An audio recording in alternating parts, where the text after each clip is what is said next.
اپنے ہر جوڑ کا صدقہ دیں، ورنہ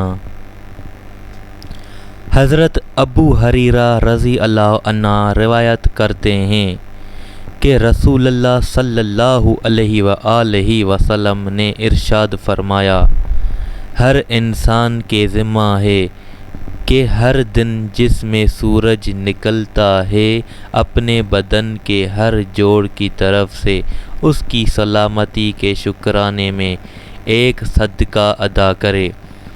تمہارا دو آدمیوں کے درمیان انصاف کر دینا صدقہ ہے۔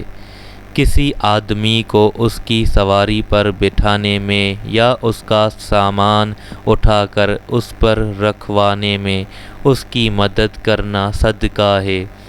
اچھی بات کہنا صدقہ ہے۔ ہر وہ قدم جو نماز کے لیے اٹھاؤ صدقہ ہے، اور راستہ سے تکلیف دہ چیز کو ہٹا دو، یہ بھی صدقہ ہے۔ سبحان اللہ۔